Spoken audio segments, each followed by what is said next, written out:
Technique vocale, les lèvres, l'exercice que vous devez impérativement appliquer. Bonjour à tous et à toutes, je suis absolument ravie de vous retrouver pour cette nouvelle vidéo. Bienvenue à toi si tu es nouveau ici sur ma chaîne. Tu vas retrouver une quantité de vidéos sur la voix, le développement personnel, le mindset, comment développer ta voix avec des exercices, des échauffements, etc. Donc évidemment tout un package que je suis certaine que tu vas adorer. Donc évidemment, abonne-toi, actionne la cloche et rejoins la communauté. Aujourd'hui, je vais répondre à vos questions parce que vous avez été absolument nombreux à me demander comment ça fonctionne la technique vocale pour les lèvres. Vous avez entendu un petit peu à droite, à gauche, plein de choses et j'aimerais juste qu'on fasse un petit peu le point aujourd'hui. Qu'est-ce qui est juste? Qu'est-ce qui est faux? Qu'est-ce qu'il faut faire? Qu'est-ce qu'il ne faut pas faire? Etc. Pour que vous puissiez vraiment avoir du résultat et ne pas vous faire mal et utiliser les lèvres correctement. Juste avant de démarrer, je me présente pour ceux qui ne me connaissent pas encore. Je m'appelle Elena Hurstel et je suis votre coach vocal depuis 2013 pour faire de votre allié numéro 1. Rejoignez-moi également sur Facebook et sur Instagram. Je vous ai réservé dans la description une petite vidéo inédite. N'hésitez pas à aller cliquer sur cette vidéo, vous ne serez pas déçus. Allez, c'est parti, on rentre dans le vif du sujet. Allez me chercher un papier, un stylo, de quoi noter parce que croyez-moi, vous allez en avoir besoin. Petit 1, il va falloir vraiment faire attention à quelque chose, à une certaine position des lèvres. Alors, si vous suivez mes vidéos, si vous me connaissez, vous avez l'habitude que je le dise. Je suis formée à 2 techniques qui sont complètement différentes. Je vais même dire 3 techniques qui sont vraiment complètement différentes. Complémentaires, mais qui des fois s'affrontent un tout petit peu.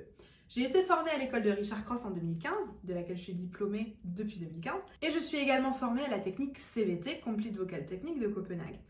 Et sur le coup, par rapport aux lèvres, ils ne sont pas du tout d'accord. Richard Cross nous a appris que les lèvres pouvaient se positionner de 3 manières différentes. En avant, comme ceci, normal, et étiré, comme ceci. Donc 3 positions pour les lèvres. 1, 2, 3. Ça, c'est ce que Richard Cross nous a enseigné dans sa formation.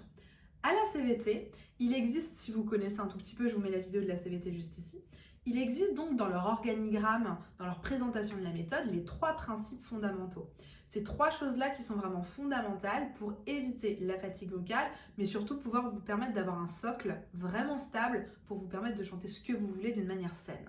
Et dans ces 3 principes fondamentaux de la CVT, nous avons le soutien, donc tout ce qui va se passer au niveau respiratoire et musculaire. Nous avons le twang nécessaire, c'est-à-dire d'avoir un minimum de twang dans la voix, chanter ou parler, peu importe. Et ensuite, il va y avoir cette histoire de lèvres et de mâchoire. La CVT estime qu'il ne faut absolument pas faire ça. Pourquoi? Parce que vous amenez de la tension et que du coup, au niveau des constructeurs de la gorge, ça les serre et ça vous amène de la fatigue vocale. Idem pour la mâchoire, on fait attention à ne pas la coincer ni l'avancer parce que sinon ça va coincer vos constricteurs et ça va vous amener de la fatigue vocale. Donc là on est sur 2 points qui s'affrontent un petit peu. Alors j'ai envie de vous dire, si vous avez toujours travaillé les lèvres en avant, je sais que c'est quelque chose qui est beaucoup utilisé dans la musique classique. Pour faire des U par exemple, U, I, etc. Vous travaillez beaucoup comme ça.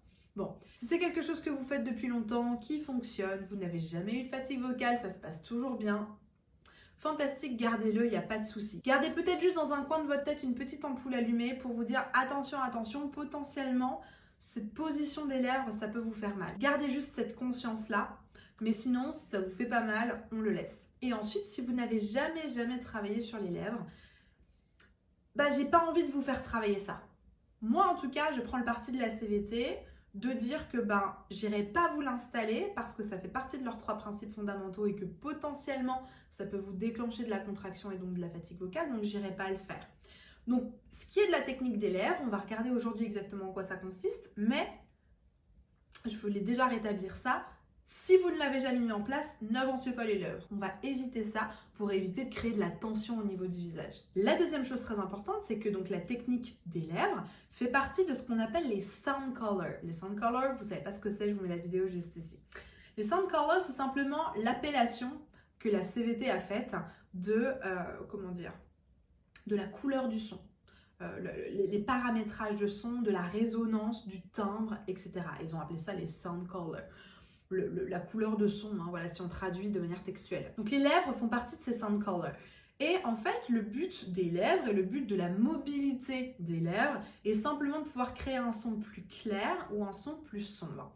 Si je vous prends un A par exemple, A, si je laisse les lèvres complètement relâchées, A, j'aurai pas le même son que si je les tire. A, A, A, A, A, je vais avoir, en souriant, donc en tirant les lèvres en arrière, je vais avoir un son qui sera beaucoup plus aigu. Ça, c'est un principe de résonance. On peut faire ensemble un exercice. Si vous tapez comme ça et que j'ai du coup une caisse de résonance dans les mains, je vais avoir un son qui est beaucoup plus sombre. Alors que si je fais ça, j'ai un son qui est beaucoup plus clair. Etc. C'est la même chose avec les lèvres.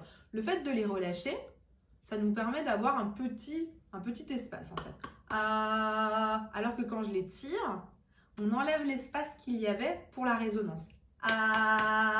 Et ça nous amène plus de lumière, ça nous amène plus de, de paramétrage aigu, de résonance aiguë dans votre son. Donc je vous conseille de travailler sur les lèvres uniquement grâce à ces deux choses-là. Soit les avoir relâchées, comme ça, soit de les avoir tirées. Tirer, relâcher, tirer, relâcher. Et de ne pas rajouter le dernier en avant. Voilà.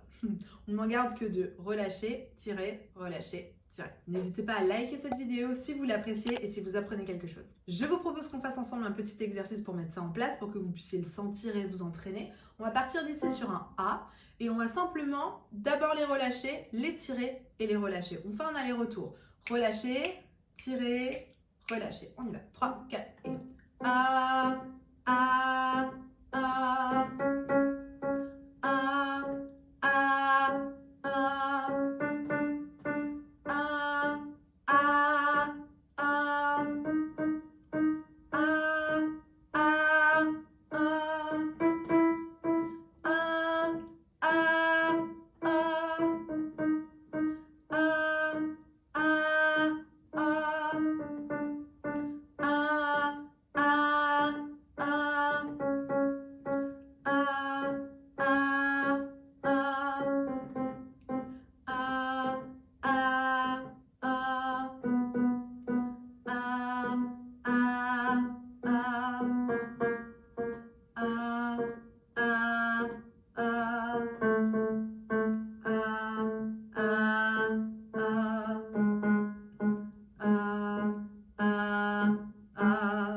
Etc. Simplement, l'idée là-dedans, c'est la mobilité des lèvres. De simplement comprendre que soit elles sont relâchées, soit on va les tirer. Point barre. Et vous savez utiliser les lèvres, tout simplement. Il n'y a pas plus à se prendre la tête, c'est aussi simple que ça. Sachez juste que ça va influer sur la couleur du son, les paramétrages de résonance. Si vous voulez un son un peu plus bright, un peu plus light, un peu plus clair, il va falloir tirer les lèvres. Si vous voulez un son normal, un peu plus, je dirais médium grave, je les enlève. C'est tout. C'est ça que ça sert les lèvres en fait, juste à modifier la résonance. Si vous avez envie qu'on refasse cet exercice ensemble, n'hésitez pas, dans la description, il y a un petit lien vers un formulaire. Expliquez-moi un petit peu votre problématique et je serai ravie de pouvoir vous proposer une séance de coaching. Mes équipes vont prendre contact avec vous pour vous appeler et vous proposer un espèce de bilan vocal, une stratégie simplement pour savoir quelle est la formation qui serait la plus adaptée à votre besoin. Si vous avez encore des questions, des commentaires, n'hésitez pas, la barre de commentaires est à votre disposition. Pour un commentaire, une suggestion, un partage d'expérience, faites-en partager la communauté, on sera absolument ravis de vous lire et moi je serai absolument ravie de vous répondre à votre commentaire. Je vous ai préparé une vidéo juste ici sur l'articulation. C'est hyper important quand vous commencez à travailler un petit peu sur les lèvres, que vous n'ayez pas l'articulation qui se décale. Je vous conseille donc d'aller regarder cette vidéo-là, je vous la mets juste ici, il n'y aura plus qu'à cliquer pour retravailler un peu plus dans le détail votre articulation. Je pense vraiment que ça peut être bénéfique dans votre travail vocal, que ça soit voix parlée ou voix chantée, n'hésitez pas à aller regarder cette vidéo. En attendant de vous retrouver dans cette vidéo, je vous souhaite une bonne journée, une bonne soirée, prenez grand soin de vous. Likez, abonnez-vous, partagez cette vidéo au plus grand nombre, du moins aux personnes qui en auraient besoin. Et n'oubliez pas, tout est possible. Croyez en vous, je vous assure, tout est possible. À très vite, on se retrouve dans cette vidéo.